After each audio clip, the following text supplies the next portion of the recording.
अस्सलाम वालेकुम, this is doctor Maaz Ahmad Siddiqui and welcome to my YouTube channel. So इस video में मैं ईयर माइट्स के बारे में डिस्कस करूंगा और आपको कुछ होम रेमेडीज बताऊंगा।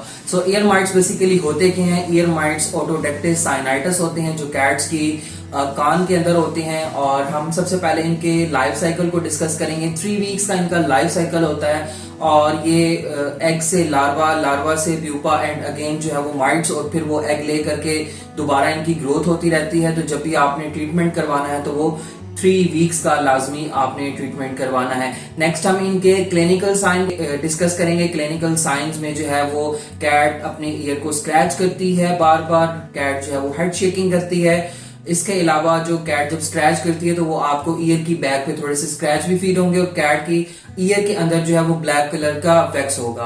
अब हम इनका ट्रीटमेंट कैसे करते हैं? हम जो है वो डिफरेंट किस्म के ड्रॉप्स यूज करते हैं, तो जिसमें मोस्टली डोरामेक्टिन और आइवरमेक्टिन ड्रॉप है। वो आप खुद ना यूज करें तो बेहतर है, क्योंकि वो हम डाइल्यूट करके और एक स्पेसिफिक अमाउंट में डोज के अकॉर्डिंग यूज करते हैं। अगर आप वो खुद यूज करेंगे तो उससे थोड़ी सी कैट में टॉक्सिसिटी हो सकती है और उनका थोड़ा सा हार्मफुल इफेक्ट होता है। तो एक थोड़ी सी और चीज देख लेते हैं कि ईयर माइट्स का ह्यूमन हेल्थ के ऊपर क्या इफेक्ट है। तो अगर आपकी किसी भी स्किन पार्ट पे ये लग जाते हैं तो आपको इरिटेशन शुरू हो जाएगी, रेडनेस हो जाएगी। तो आपने जब भी कैट्स में ईयर माइट का ट्रीटमेंट कर रहे हैं, डीलिंग कर रहे हैं, तो आपने कोशिश करना है कि अपने हैंड्स को प्रॉपर वॉश कर लेना है या ग्लव्स पहन के करना है।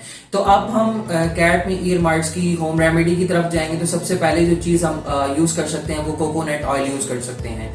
आप जो है डेली आपको ट्वाइस अ डे आपको कोकोनट ऑयल यूज करना होगा। 2 ड्रॉप्स आपने यूज करने हैं कैट की ईयर के अंदर, और इससे होपफुली जो है ईयर माइट्स खत्म हो जाएंगे 3 वीक्स के अंदर। नेक्स्ट जो चीज आप यूज कर सकते हैं वो आप वेसलीन यूज कर सकते हैं। वेसलीन भी डिसइंफेक्टेंट और एंटीबायोटिक इफेक्ट होता है उसका। तो आप वेसलीन यूज करेंगे हफ्ते में 2 दफा दिन में पूरे 2 से 3 हफ्तों के लिए, तो उससे यह है कि ईयर माइट्स खत्म हो जाएंगे। एप्पल साइडर विनेगर है वो आप वाटर के अंदर ऐड करके कैट की बॉडी के ऊपर स्प्रे भी करेंगे, और माइनर सी क्वांटिटी में आपने कैट के ईयर के अंदर जो है वो यूज भी करना है, तो उससे भी जो है वो ईयर माइट्स खत्म हो जाएंगे। नेक्स्ट जो है वो गार्लिक होता है। गार्लिक को आपने स्मॉल पीसेस में करके आप कैट की ईयर के अंदर हल्का सा मसाज करेंगे, उससे भी जो ईयर माइट्स होते हैं वो खत्म। नेक्स्ट देखेंगे एक बेबी जॉनसन ऑयल होता है जो ऑलमोस्ट सब घर में अवेलेबल होता है, तो वो भी आप उसके 2 ड्रॉप्स जो है मॉर्निंग इवनिंग यूज कर सकते हैं 2 to 3 वीक। उससे भी ईयर माइट्स जो है खत्म हो जाएंगे। आपने जब भी ईयर माइट्स का ट्रीटमेंट कर रहे हैं, इस बात को आपने लाजमी माइंड में रखना है कि आपने 2 to 3 वीक्स तक ही उसका ट्रीटमेंट लाजमी करना है। क्योंकि अगर आप जस्ट 1 वीक के लिए ट्रीटमेंट करते हैं या सिंगल ट्रीटमेंट करते हैं तो उससे होता यह है कि जो भी ट्रीटमेंट होता है वो माइट्स के लिए होता है, एग और लार्वल स्टेज के लिए नहीं होता। तो 1 वीक में जो भी माइट्स थे वो तो खत्म हो जाएंगे, लेकिन अगर आप 2nd और 3rd वीक पे उसका ट्रीटमेंट नहीं करते तो वो जो पहले एग और लार्वा थे वो अगेन हैच कर जाएंगे। एज ए प्रिकॉशनरी मेजर जब भी आप कैट लें तो आप लाजमी वीकली बेसिस पे अपने कैट के ईयर क्लीन करें। सिंपल और कॉटन बड के साथ या वेट टिश्यू के साथ कर लें। और आपने medicated bath, tick and flea bath जो है वो लाजमी देना है कैट को।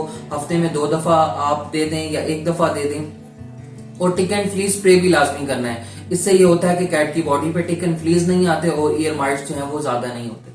तो आपने इनको थोड़ा सा प्रिकॉशन को भी लाजमी माइंड में रखना है। अगर आपकी कैट्स को हो जाते हैं तो ये आप जो कुछ होम रेमेडीज मैंने आपको बताई हैं ये आप यूज कर सकते हैं। उम्मीद करता हूं कि आपको ये वीडियो पसंद आई होगी। अगर आप कोई क्वेश्चन पूछना चाहते हैं तो मुझसे कमेंट सेक्शन में पूछ सकते हैं। Thank you so much.